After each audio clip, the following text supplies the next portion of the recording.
Greetings, friends. My name is Pavel Stelmach, and now we'll dive into the top news of this day. The Russians purposefully take Ukrainian children from the temporarily occupied territories to the Russian Federation. By the end of 2023, they intend to deport an additional 10,000 young Ukrainians. The invaders invent a variety of reasons: rehabilitation, cultural education, rescue from hostilities, to take away as many children as possible.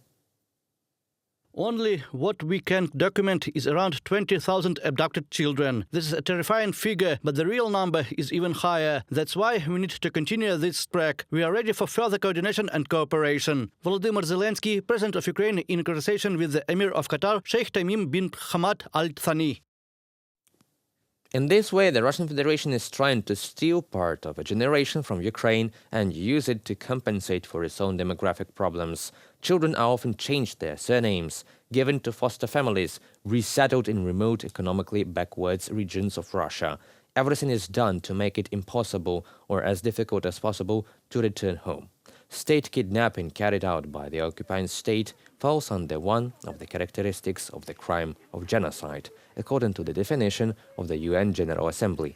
It was for this that the International Criminal Court issued a warrant for Putin's arrest.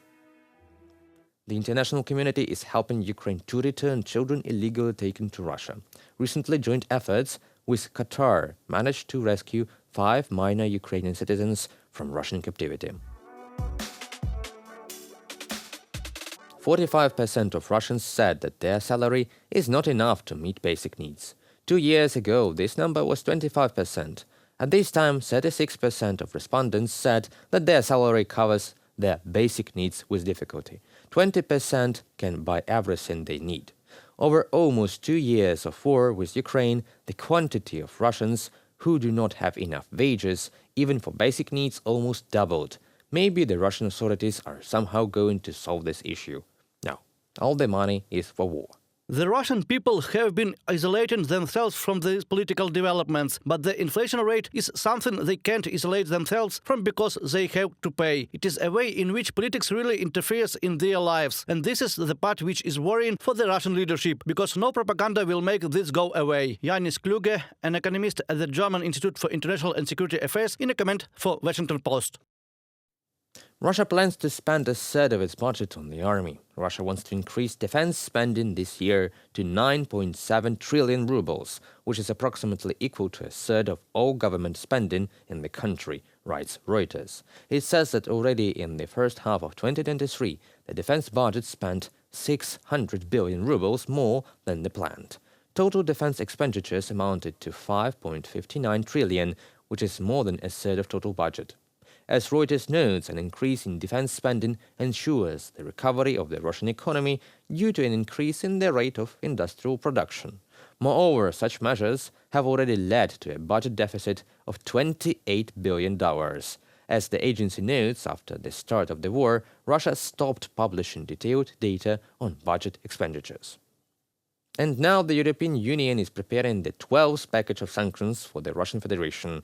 Among other things, it may affect the trade in Russian diamonds, uranium, liquid gas and steel. It is also necessary to continue to develop effective mechanisms for avoiding sanctions circumvention. The new sanctions package may limit Russia's ability to import components for missiles and drones through third countries.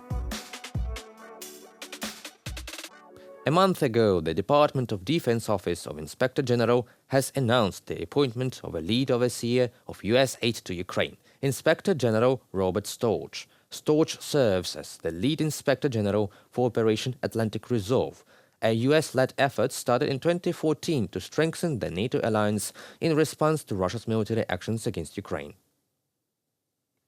As part of Atlantic Resolve, the U.S. Congress has allocated $107 billion since February 2022, a loan for security, economic and humanitarian assistance to Ukraine and other war-affected countries, operations of the U.S. European Command and related support to the U.S. military and operations of other U.S. government agencies involved in responding to the situation in Ukraine. In this position, the appointed Inspector General will work with the Department of State and the U.S. Agency for International Development to deliver comprehensive and effective oversight of U.S. assistance in response to Russia's full-scale invasion of Ukraine. Robert Storch will lead the on-site monitoring teams for U.S. security assistance to Kyiv. The creation of a team comes at a critical time for aid to Ukraine.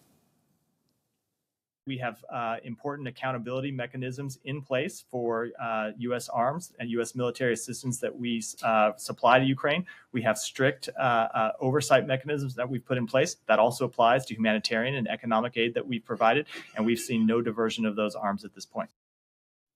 In July 2022, the Verkhovna Rada of Ukraine created a special temporary commission for monitoring the receipt and use of international material and technical aid, particularly arms, under martial law. And you know who was the head of this commission? Rustem Umerov, former deputy and now the Minister of Defense. As for me, this person knows for sure about the weapons supply to Ukraine. That concludes our today's video. Thank you for staying with us. Subscribe to our UATV English channel for more news from Ukraine. Your support is that really matters. Goodbye.